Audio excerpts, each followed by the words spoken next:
Hey you guys, this is ShipSim here, and I just want to say I'm sort of back, but won't be for long, because if you didn't know, I'm in the Navy, and I'll be going away soon.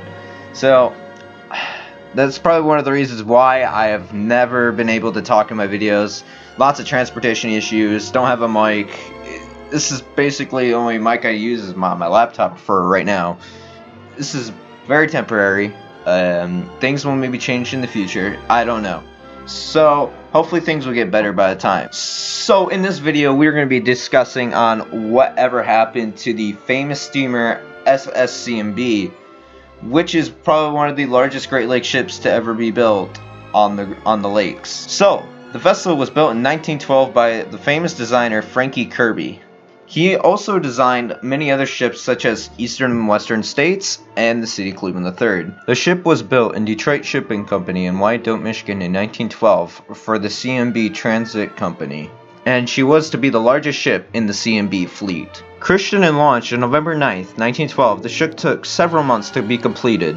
Finally, on June 19th, 1913, the ship was finally completed and ready for her maiden voyage. After her maiden voyage, she was proven quite a successful passenger liner. The ship had an atrium, a lounge, 2 grand salons, a beautiful dining room, and many other interiors such as a newsstand, which is pretty interesting at the time. The ship had over 510 rooms, of which 424 were regulated. 62 were fitted with private toilets and 24 were parlor en suites, giving sleeping room for 1,500 persons and capable of carrying a total of 6,000 passengers and 1,500 tons of cargo loaded on the main deck. In addition to the scheduled operation between Cleveland and Buffalo, the vessel made special cruises to Detroit and Chicago along other ports on the Great Lakes. In an advertisement dated June 12, 1914, the cost travel between Cleveland to Buffalo on the Seeandbee was touted to be less than a railroad ticket, and that any railroad ticket for travel between the two cities would be accepted.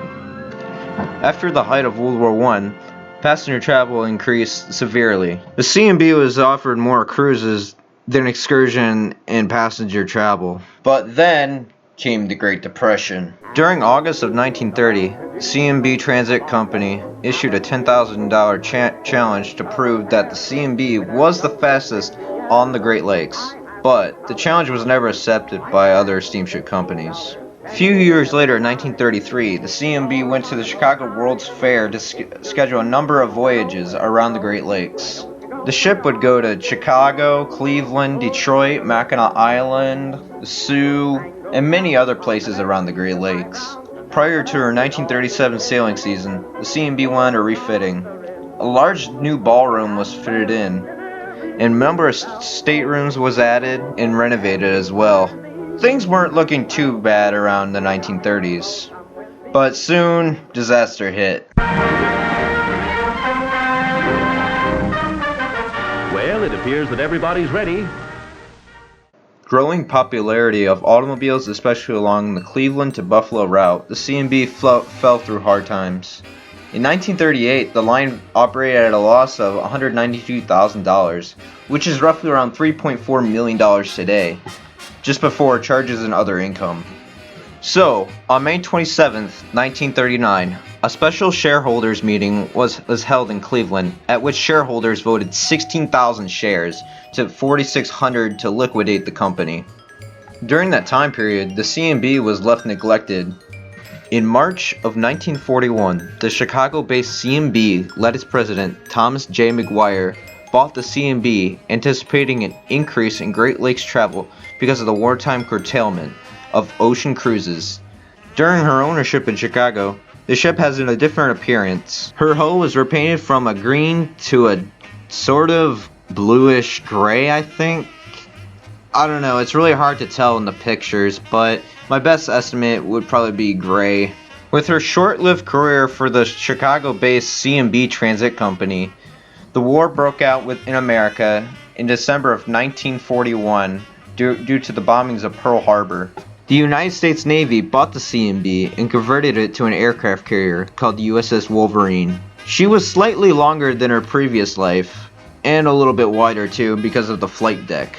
Operating planes on top of the flight deck was a pretty dangerous job during that time period. Planes continuously missed the landing cables, and planes were just basically thrown over the side, and sailors almost lost their lives or pretty much were dead. After the war, the USS Wolverine has pretty much no use. So, in 1947, the USS Wolverine was decommissioned to be sold for scrap in Milwaukee, Wisconsin. So why didn't anyone stop her from being scrapped? Maybe it could have been the cost of efficiency, making sure to maintain the vessel, and it's a large ship as well. What about when she was in passenger service? She was the most luxurious ship on the Great Lakes during her time period.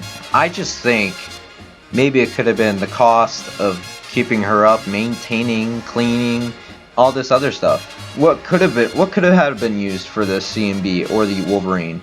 Maybe just another museum ship or a floating hotel like the Queen Mary. Who knows what it could have been like if the ship was saved. Or, maybe just for the thrill of it, maybe rebuild the Seeandbee, maybe as a hotel again. I think I would have loved to see that, a rebuild of the Seeandbee. I think that would be great revenue for Detroit. But it's too late. The vessel was scrapped well over 75 years ago. I just want to say thank you for watching the video. Feel free to subscribe, comment, and like the video. So, see you guys later. Bye.